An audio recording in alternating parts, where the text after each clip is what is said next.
Namo tassa bhagavato arahato samma sambuddhassa. Namo tassa bhagavato arahato samma sambuddhassa. Namo tassa bhagavato arahato samma sambuddhassa. Okay, greetings everybody. This is my second book review. I did my first one a little over a year ago, and I really enjoyed that one, so I'm back again, and I'm looking forward to discussing two books today.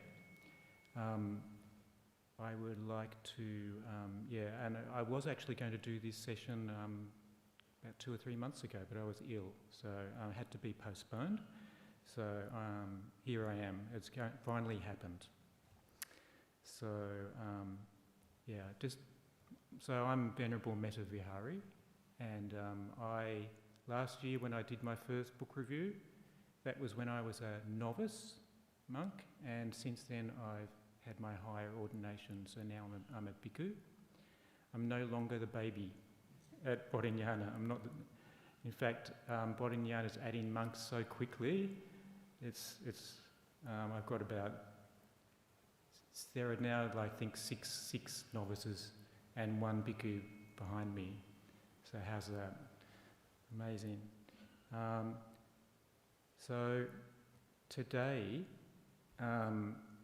what I wanted to do was something perhaps a little bit different. I thought that it's a kind of a bit of an experiment, because I decided to take 2 books and discuss 2 books. And I want to explain why I did that. So, firstly, I wanted to review this book, Kindfulness by Ajahn Brahm. That was my first thought. I had always been intrigued by the title, Kindfulness. I thought, what is that about? I'd like to know more about what kindfulness is. I couldn't find that word in the dictionary, so as I know that it's got something to do with kindness, perhaps, and my name, of course, is Mettavihari, so I thought this is my topic. But then I had a look at. I was looking through another book, and this is Being Nobody Going Nowhere by Ayya Khema, and I found some excellent.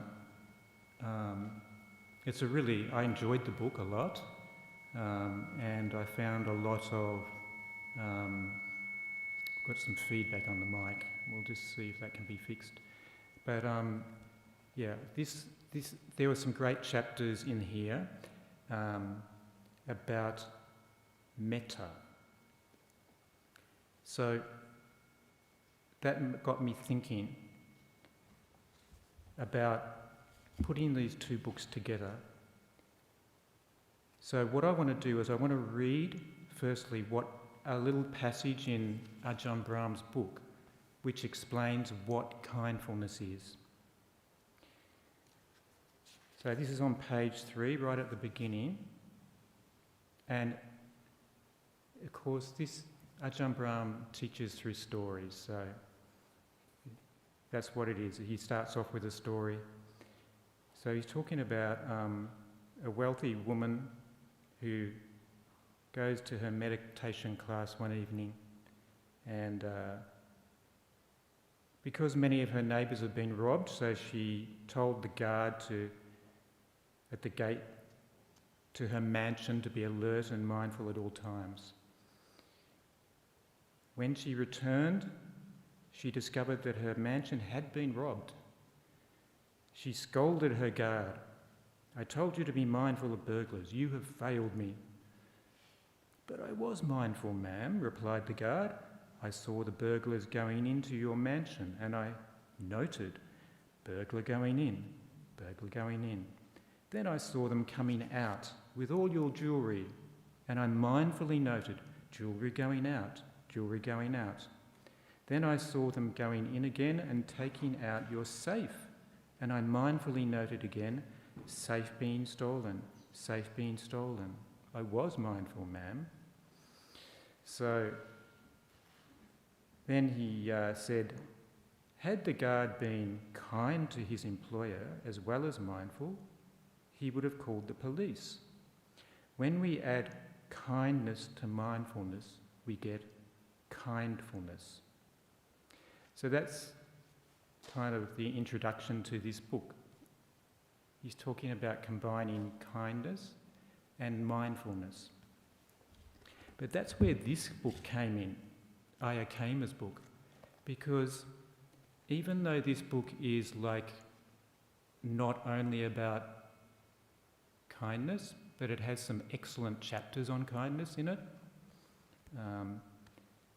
And so I thought, let's look at kindness. And this book is good because it really is very, very good at explaining the meaning of all the core teachings of Buddhism. It's an excellent overview of all the important teachings of Buddhism. And so the chapters on metta will allow us to get a good foundation in understanding what kindness is, what loving kindness is, and then we'll go on and talk about kindfulness. And it'll be interesting to see how kindfulness allows us to look at the whole idea a little bit differently. Okay. So that was the idea. So, yeah, it was advertised as a comparative book review, and that's kind of true, but it's more like a selective comparative book review, because I'm only going to select some of the chapters related to metta. But I will give a brief overview of the whole book, but I'm really only going to discuss in detail the chapters on metta. Yeah. And then I'll talk about kindfulness after that. Okay. So, but I thought it would be nice to start off by telling my own story, a little story. And I think for a couple of reasons. Firstly, because I'm really focusing on Ajahn Brahm's book, and I know Ajahn Brahm teaches using stories. And I think that's one of the reasons why it brings his teaching alive. And so I wanted to do the same thing. And another reason is, which I found in Ayya Khema's book, was something that she said which I found very, very true. And she talks about the importance of metta as being a feeling. She talks about words are dangerous. They give illusions of permanence, but they are nothing but concepts. This is on page 27, she writes this. So in chapter 4, that chapter is called Four Friends, and she goes through the four, what do we call Brahma Viharas? They're the four divine abodes. Metta or loving kindness, compassion, altruistic joy, and equanimity. But what I'm going to focus on is the first section on loving kindness. But she said, she's talking about, that loving kindness can never exist. She writes this on page 27. Loving kindness can never exist unless it flows from the heart. As long as it's just embedded in a word, it's worthless. And then she goes on to talk about, that the word river is just a word until you put your hand in the water and feel the water flowing through your fingers. She says the same goes for loving kindness. The word is meaningless. Only when you feel it flowing from your own heart will you get an idea what the Buddha talked about in so many discourses. So that's a very important point. We can sit here and talk all day about this kind of topic, but it's important to remember that this is something that it's a feeling and it has to spring from the heart. So I think stories emphasise that because they make you aware that it's an experience. So let me tell you a story of kindness that I had in my own life. And this happened a long time ago when I was at school, high school, and I was an avid tennis player. And I used to play tennis so often, several times a week, and I thought I'd enter myself into an amateur tennis tournament, singles, in a singles competition. I'd never done this before, so I entered in, and it was on, I had to travel to the country, it's like a country tournament, a fair way from home, and I got there and it was on a grass court. I'd never played on grass before, and it was singles. I hadn't played a lot of singles, and so there was, I went along and I met my opponent, and we went and played our match, and I was very, very nervous. I'd never played in competition before, and I'd never played on grass before. I had very low self-confidence, and my nervousness just got the better of me. I just couldn't play properly, and he just thrashed me. It was like very embarrassing, and I felt quite ashamed. My first try at playing tennis in a tournament, and it had been a miserable failure. And so I remember that my opponent, afterwards, he was like very kind of kind to me. This is like something I remember very much. And he kind of was very gentle. He talked to me. When we walked back, we had to walk back to the table to report the score. There are people walking, standing around in a group. He walked up close to the person sitting at the desk, and he leaned over and whispered in her ear, 6 love, but no one could hear. And that was like, I couldn't believe it, like that's 40 years ago or something, and I haven't forgotten that. And I think these kind of things, when we experience kindness, it's something that can change our life. These little acts of kindness can definitely be life-changing, transforming experiences. And that I think that shows the power of metta. So let's now, after having told that little story, I'm going to go on and talk about the first book. So this Ayya Khema being nobody, going nowhere. So this book was published by Wisdom Publications, in 1987 originally, and it has about 175 pages. Now, I loved reading this book. Like I said before, it's like if you want to get an overview of all the most important teachings in Buddhism, this is an excellent book. It goes through all the important topics. Of course, meditation is an important one. So she starts with 2 chapters on meditation, and then she talks about calm and insight, the 2 different sides of meditation, like in samadhi or calm meditation, and vipassana or insight meditation. Then she talks, like I mentioned earlier, about the 4 divine abodes. Then she has a chapter on loving kindness meditation. That's going to be a topic I'm going to talk about more shortly.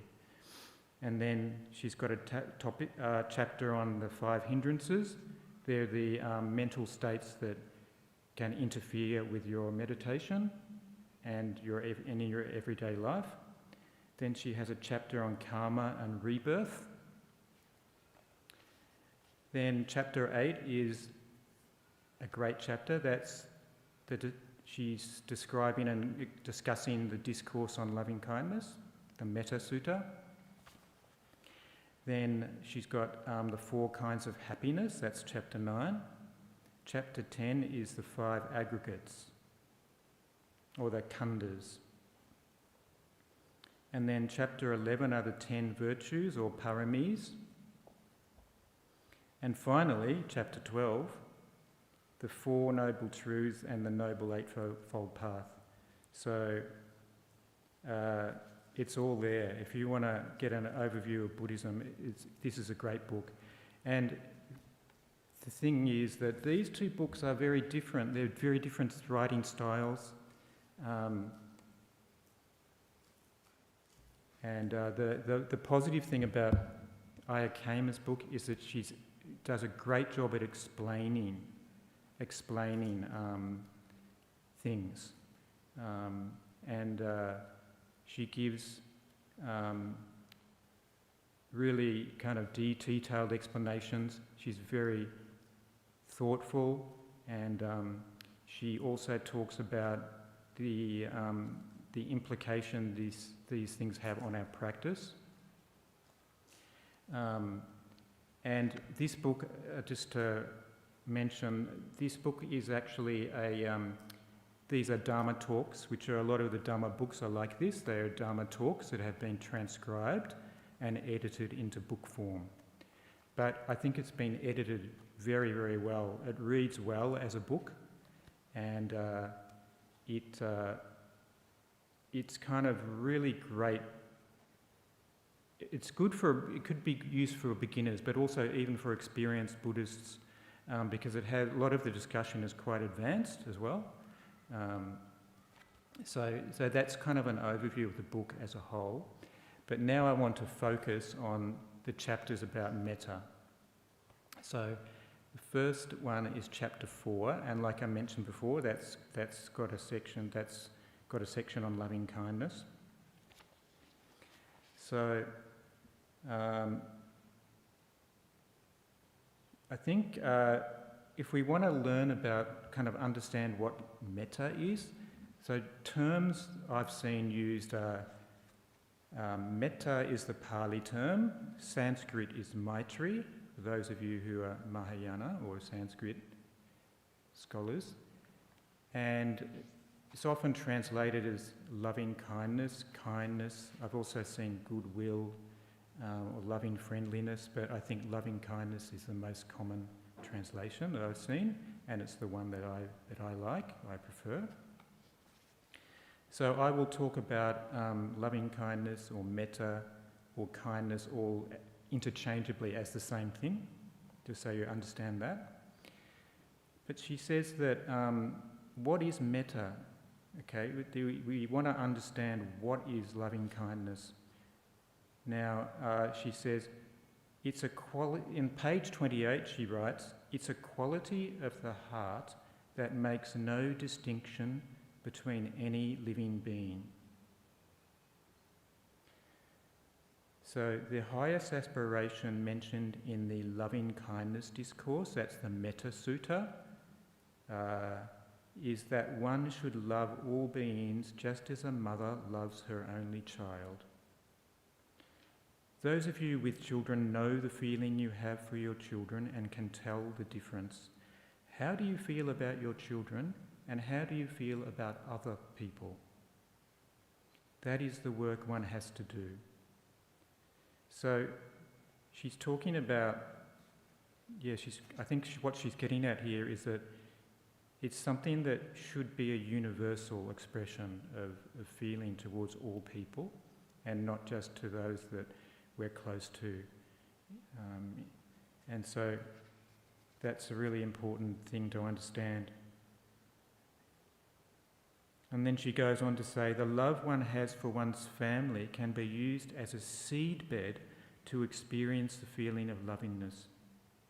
Then one can cultivate it, make it grow, spread it further.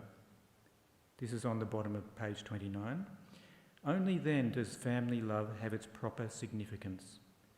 So I think she's saying there that, that mother or father, that unconditional love that they have for their children, that is something that contains the seed of loving kindness, of metta, but it needs to be expanded beyond the people that you're close to, and needs to be like a universal feeling that you have for all people, all other people.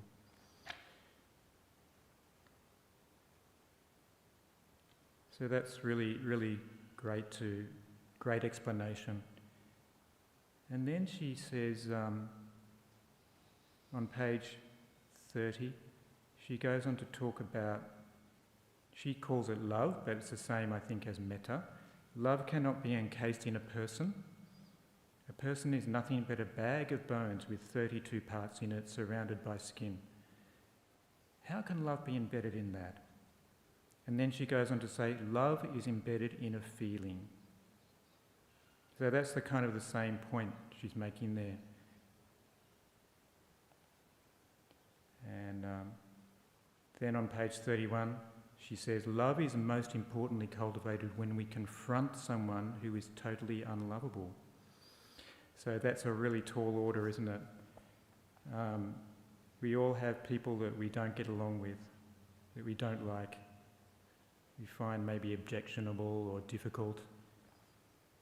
But she's saying that they deserve our love just like everyone else. So that's kind of what the idea is of metta. The time, she writes, the time to be loving is when all the negative feelings arise. It's the best time for it. So then she actually takes there's a sutta, a discourse called the I think it's just called the Metta Nisamsa Sutta, and it's the 11 benefits of metta. That's, if anyone's interested, that's in the numbered discourses chapter of the 11s, number 15. And that gives 11 benefits that come from loving kindness. And I think this is interesting because, loving kindness, you don't do it if you're doing it for your own benefit, it's not really the point. But on the other hand, it has to be a care and concern for the other person. That has to be the primary consideration, the primary objective. But it's important also to know that cultivating loving kindness can actually have an effect on your own practice. It can be self-transforming. It can actually change your own mind and open your own mind up.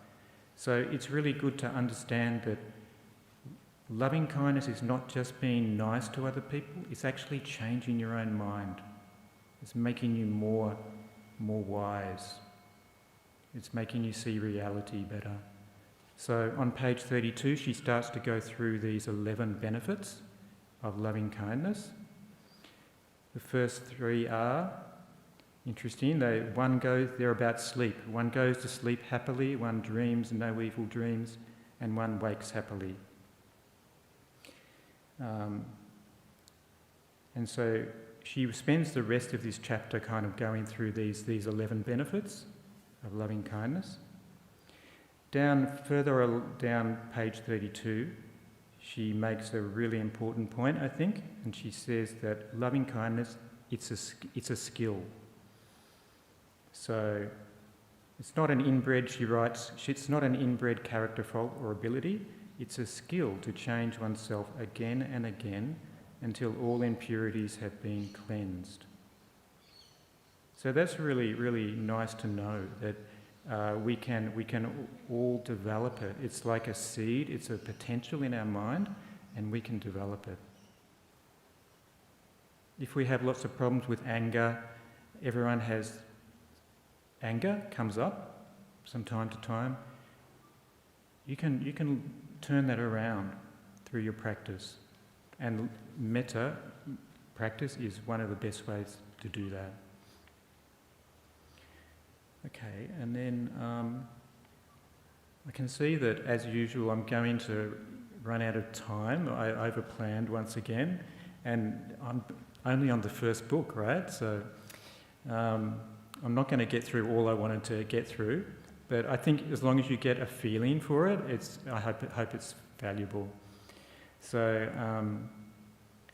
I'm going to skip ahead a little bit, but that is an excellent chapter, that chapter 4, the first part of chapter 4, talking about loving kindness. I really recommend you read that. Okay. So then she goes, I mentioned a couple of times the discourse on loving kindness, the Metta Sutta, and she has chapter 8, she has a whole chapter on the Metta Sutta. And the Metta Sutta is a very beautiful discourse about loving kindness. And it's a poem, it's in a verse format. And it's possibly, I would say, it's one of the most popular discourses in the whole canon, like at any kind of events or ceremonies. It's often the first one that people think of reciting. It's a very popular, very beautiful sutta about loving kindness.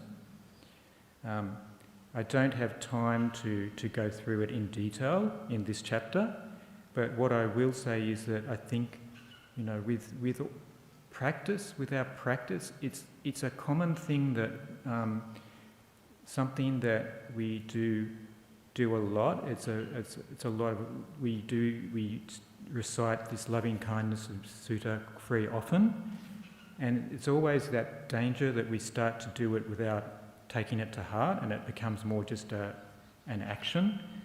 So that's the advantage of reading about the discourse. What she does here is she goes through every line in the Metta Sutta, and she discusses it and explains it. So I think that's wonderful, because when we are chanting, reciting, or even listening to the Metta Sutta, it's great to keep in mind what it means and not just chant it, but actually take it to heart. So I really recommend that chapter as well, chapter 8. Okay. And now, the next chapter I wanted to highlight is, is chapter 5. Okay, and this chapter is about loving kindness meditation.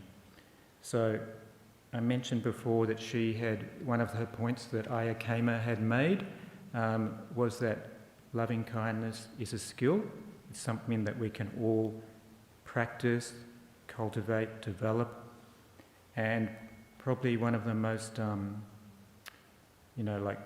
the most important practices in Buddhism is loving kindness meditation that people do to try to develop this mind of loving kindness. So, and this actually is an overlap with Ajahn Brahm's book, because Ajahn Brahm also has a chapter on loving kindness meditation. So that's more like straight metta rather than kindfulness, that he has a chapter on that. So I thought it would be really interesting to do a comparison of the two approaches to loving kindness.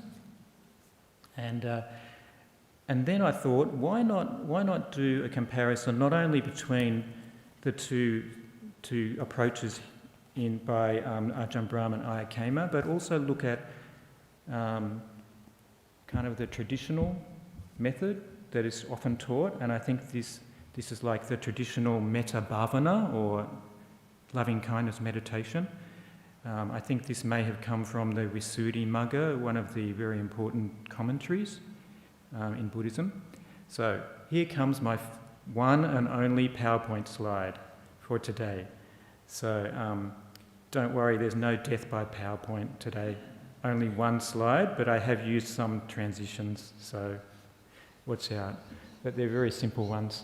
So firstly, I'm going to just quickly go through the traditional method.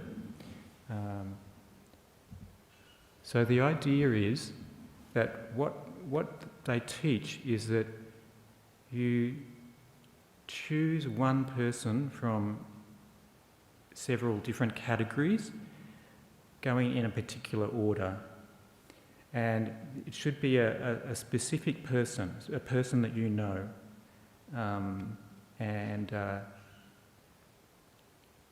You start off with people who are you're close to, and then you progressively move to people that you're less close to, and then go through somebody who you're neutral, and then you end up with someone who you're hostile to or you don't like. So you start off with, but you always start off with yourself.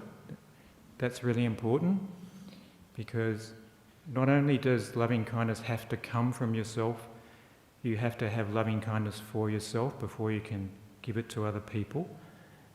And also you have to recognise that you have the same wish for happiness and welfare that other people have, that it's universal, and you also have the same suffering as well. And if you can recognise the suffering that you have in other people, that's part of loving kindness. So that's why you start with yourself. And then second, you start with a dear and respected person. That's the next one. So that's somebody like a teacher maybe, or a minister of religion, someone you have great respect for, and you kind of really get along with them, and you kind of ask for their advice, that kind of thing. Next one is a close person. So this is a very close person. It shouldn't be like someone like your partner, because that can cause, then you can slip into kind of more like attachment if you think of your partner, or the idea is to try to prevent the romantic love from interrupting what is something very different. So, but a close person could be a very, very close friend or a close family member that you're very close to, like that. Then a friend. And now you're moving toward a neutral person. So someone maybe you just see at work, but you're just familiar, but you're not close to them. So you're just neutral about them. And then you go to a hostile person. I think the idea is that's like the number 6 is like really, really tough one. So you don't want to go to the hostile person until you can develop loving kindness for the neutral person. Until you can do that for the neutral person, you don't want to start on the hostile person. And then I think usually it's good to end with yourself as well. So after that, when you finish your meditation, come back to yourself again and reflect on your own feelings about yourself as well, and send loving kindness to yourself. Now I'm going to talk about Ayya Khema's method, and this is on page 45. It's only a short chapter, it's only a couple of pages, but it's a lovely meditation that she's given here, and you can tell that this was a transcription from a Dhamma talk, because it talks about the group that are with her in the room, in the Dhamma hall. So she says, firstly, put attention on the breath and release negative mental states as a preparation. And then you go through the following people and you wish them happiness. I think in all of metta meditation, the important thing is that you're wishing them to be happy and well, and it's a wish. You're wishing them. It's a really personal thing. It's a really personal thing that you want them to be happy and well. So once again, you start with yourself. She's the same as the traditional method. Now, because she's, as I said, she's doing this in a Dhamma hall, so then she talks about like sending metta to the person sitting next to you, and then the whole group, everyone in the Dhamma hall. And then she goes to the parents, and then she suggests any close people. So she's just saying, like, she's kind of leaving it open. You can just any close people. Your friends.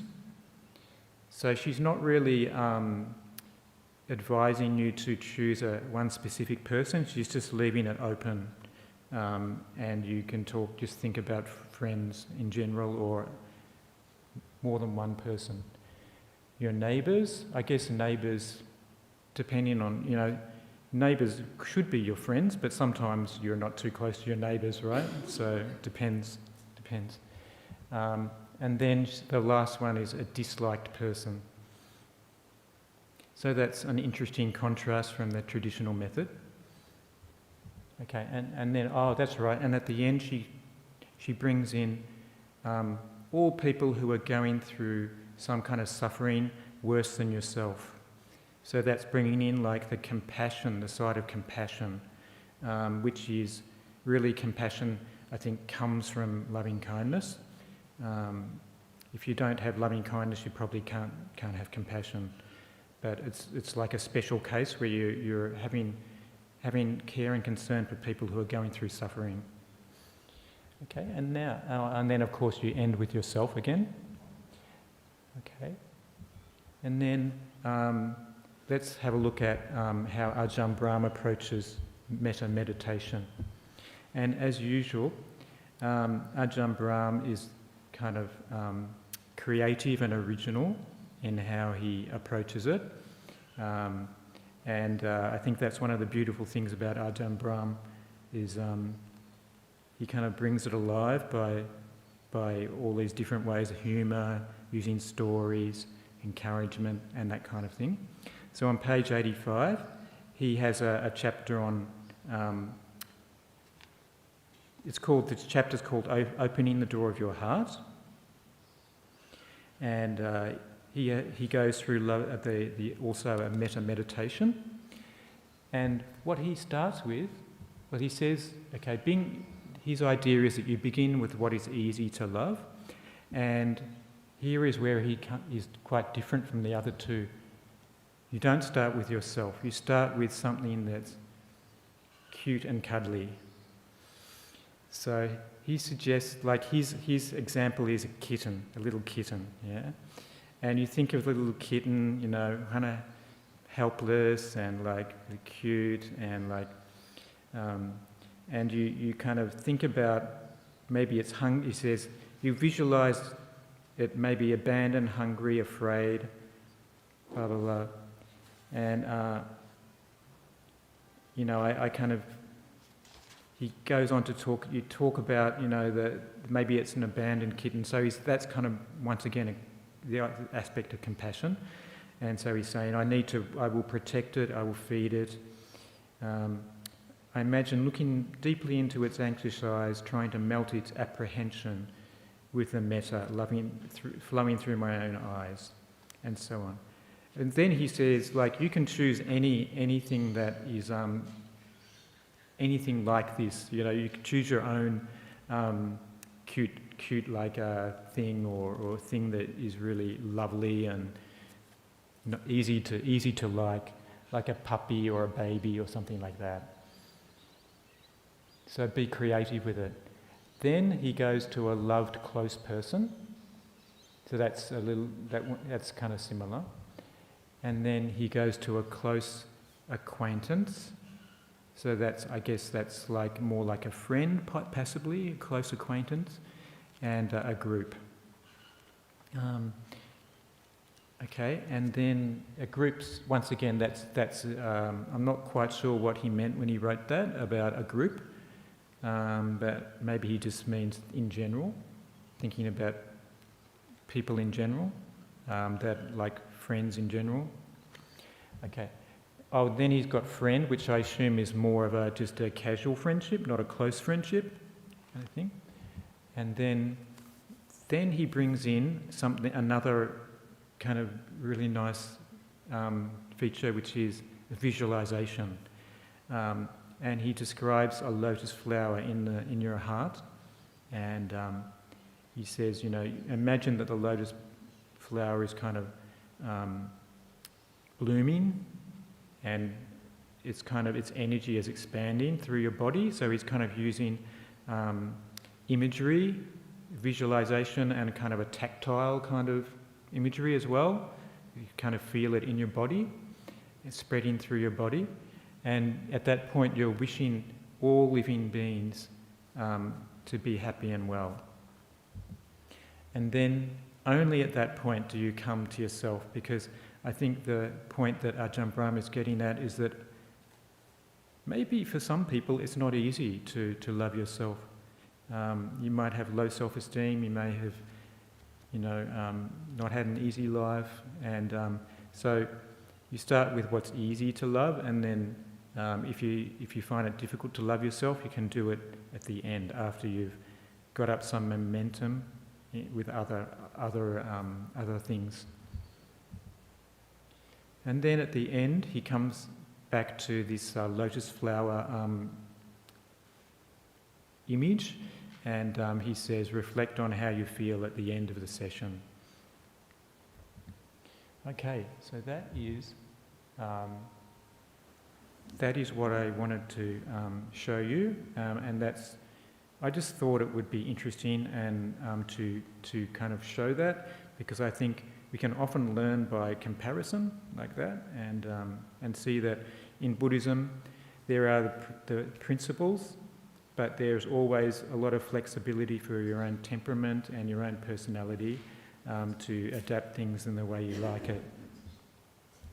Okay, so I'm eyeing the clock, so we've got we're getting close to time, so I'm going to have to go quickly for the last part. Okay, so let's just have a quick overview of the book Kindfulness. I've already gone through one chapter, which is the chapter that's about metta. But the rest of the book is about kindfulness, which I already introduced at the beginning of the talk. And so let me just quickly summarise the other chapters in the book. So the first chapter is called, it's just called simply Kindfulness, the first chapter. And this is, in terms of the style, the writing style, it's a very different writing style to Ayya Khema, and that's why I think they really complement each other. She really explains the Dhamma and explains the concepts really, really well. And then Ajahn Brahm is great at bringing it alive and making it fun and interesting, telling stories, using humour, and encouraging you. Yeah, you feel like when you read Ajahn Brahm book, you feel very encouraged, like it's not so hard, you can do it.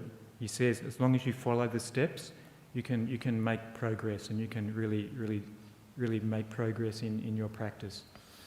So the first chapter of kindfulness, and I think that one of the things that the concept of kindfulness, which he has coined, is that it allows you to understand that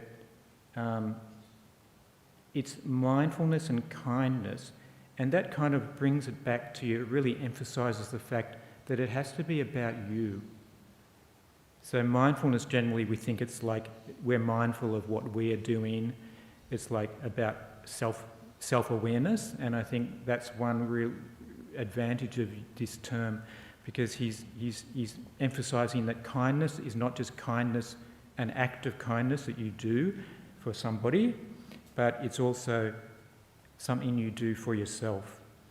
And so that, I think that combining those two terms, kindness and mindfulness, shows that the importance of having kindness for yourself. So, for example, there's a little story, and I'll just quickly tell that story because I think that explains what I mean. On page 5, he talks about a time when he had food poisoning a few years ago. And so he was very sick. He had agonising cramps of food poisoning, feeling miserable, very, very unwell. And then he said, I took the opportunity to tap into the power of kindfulness. So he says, I resisted the natural tendency to escape from the pain, and I felt the sensation as fully as I could. So that's the mindfulness part. Then he said, I added kindness. I opened the door of my heart to the pain, respecting it with emotional warmth. Then I noticed that my intestines had relaxed a little because of the kindness, and the pain was slightly less. So I continued with the kindfulness. Little by little, the pain decreased as the kindfulness did its job of relaxing the digestive tract.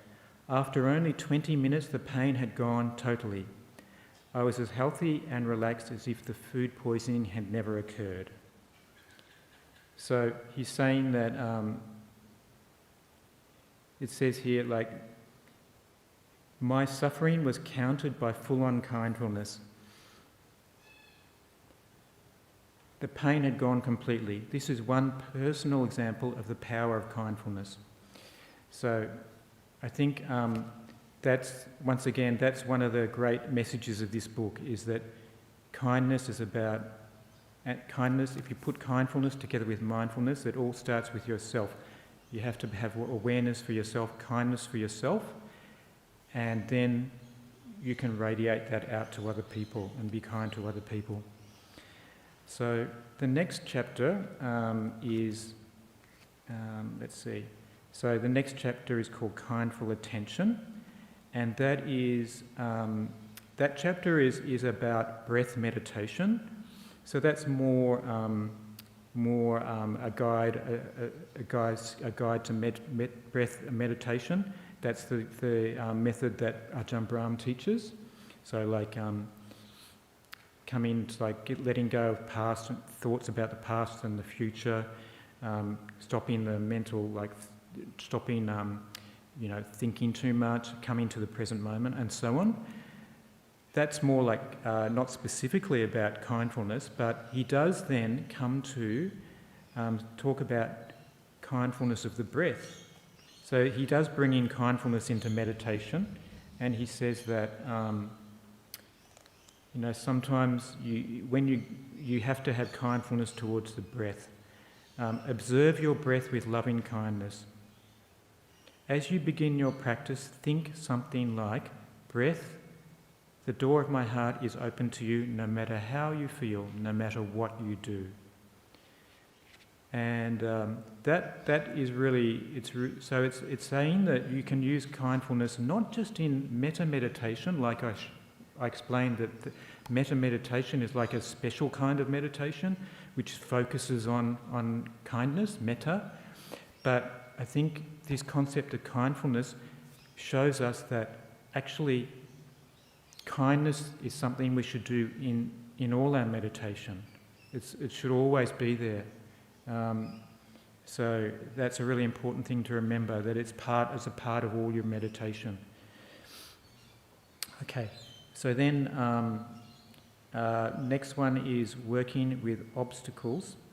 The next chapter is Kindful, Loving and Letting Be. I've already gone through that. That was his chapter on metta meditation, which I did the comparison earlier. And then he's got a chapter on working with obstacles to kindfulness. And there are some great stories in this chapter about the power of kindfulness and how it can overcome ill will, anger, and other mental states that are very difficult. But I've totally run out of time, and I did want to leave a few minutes for questions. I hope that at least this has given you a feeling for what these two books are about, and now I'd just like to see if anyone would like to ask any questions.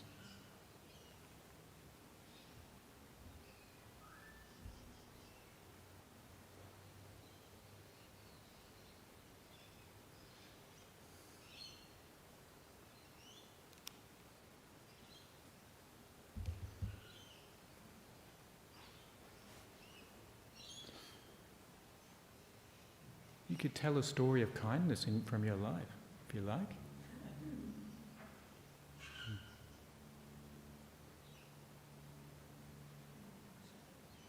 Mm-hmm.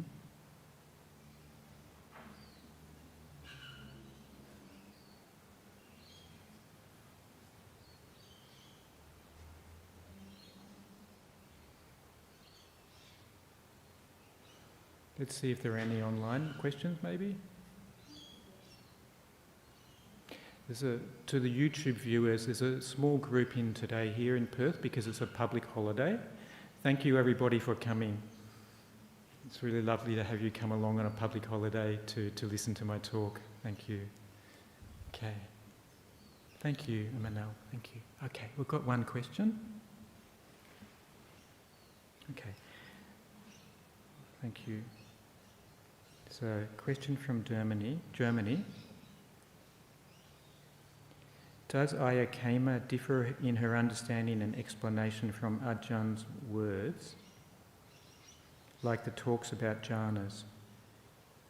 In German, her words have a different taste than in English. Okay, so, like I said, they're very, very different writing styles, different teaching style.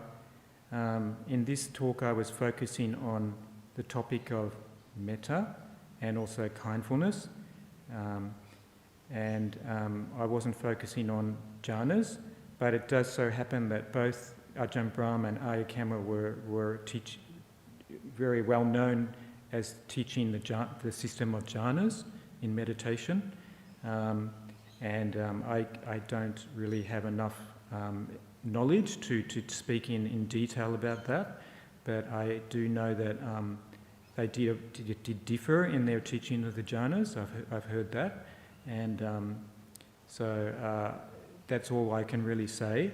That Ayya Khema had a little bit of a different understanding about jhanas than Ajahn Brahm, but I think it's the point. I think the reason I put these two books together was partly because they kind of complemented each other because of the different styles, and I kind of felt that Ayya Khema is excellent at teaching the concepts and explaining, and then Ajahn Brahm was excellent, really good at making it entertaining and interesting, and using great stories to bring the topic alive. Like that, yeah.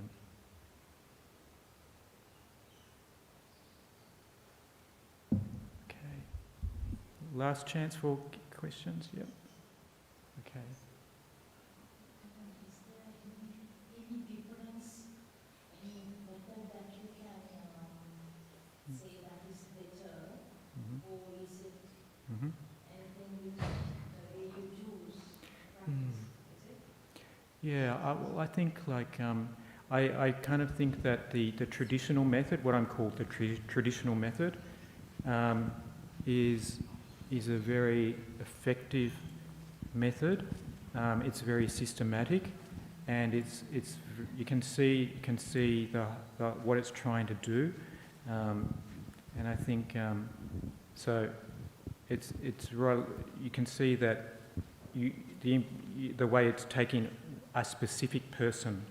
You start with a specific person that you know, and that means that you're kind of working on a person that you know. They say that you don't choose a person that's passed away. It has to be a living person. It's also supposed to be not your partner, because then, like I said before, they call it the near enemy of loving kindness is like passion. So if you choose a partner, then passion might come in and like make it more difficult and make it harder to get there. So I think traditional method is very, very good, and probably that's why it's a traditional method. You know, it's kind of tried and true. But at the same time, I believe that one of the great things about Buddhism is the way you can, you know, we're all a little bit different in our temperament, and we all have different minds because we all have different karma, and we all come from a different background and different causes and conditions.